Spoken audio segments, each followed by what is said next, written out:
How's it going, everyone? Welcome back. Bengals Steelers round 2 of the season. Bengals took round 1 24-10, but things could not be more different going in to the second matchup between these two teams. First of all, both teams looking pretty good. Winning teams, but looking pretty good with a lot of question marks. Bengals just come off a win against the Raiders, a Raiders team that struggled offensively, but 2 games prior to that, Bengals gave up over 70 points in the last 2 games combined prior to that on the defense. A Bengals defense that was really handling Pittsburgh and Ben Roethlisberger this first game, getting to the quarterback, getting a lot of pressure on him, working on that Steelers offensive line that is a little weaker, or a lot weaker really, than what we're used to seeing out of Pittsburgh. He's one of the best offensive lines in all of football. Then struggling. Big Ben getting older.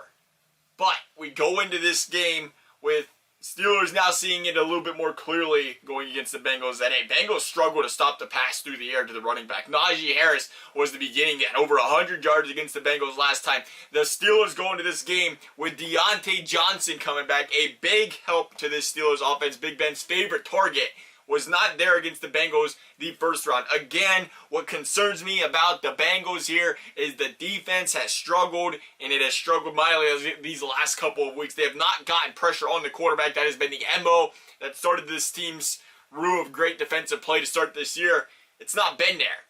Now, I think you're going to get that back this week against a mediocre Steelers offensive line. That's going to help this team out a bit here. But I think you keep in mind, this is Roethlisberger going into Ohio, where he's historically always played really well, especially in Cincinnati.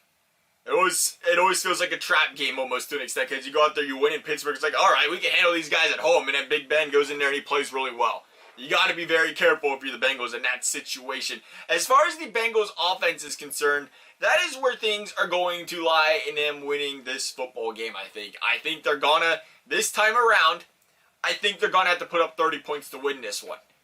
Sounds a little crazy. Bengals-Steelers game, typically low scoring. We did see some turnovers in that last game that may or may not have affected the score and outcome of this game. It was a game that started very low scoring, by the way. It was going into halftime. It was at 1.7-0 there late into the second quarter before we seen the Steelers score and the Bengals come back and answer themselves there. And we see the Bengals defense make a big stop in the third. Bengals get some separation and end up winning this football game. But you got to give credit where credit's due, and I think Mike Tomlin's an excellent coach. And I think the Bengals have just started slow offensively in so many games this season where they don't really start clicking until that 2-minute warning or until the third quarter where they really start to kick things into gear. And they cannot afford to do that this time around against the Steelers. If we see Minkah Fitzpatrick, if we see TJ Watt come back, they're going to wreak some havoc. They don't come back. I really like the Bengals' chances in this game because, hey, Burrow didn't get sacked once. Believe it or not, there was no sacks in that game against the Pittsburgh Steelers the first time around. Burrow's been sacked 8 times in the last 2 games, though, as well. Got to be careful. You got to protect the quarterback. We've seen some holes in that offensive line once again. They have got to protect this man, give him some time to work. Joe Mixon's looked really good. He looked good against the Steelers. He's looked good these last couple weeks. I expect them to lean on him heavily once again. And overall, I just think this is going to be a really good football game.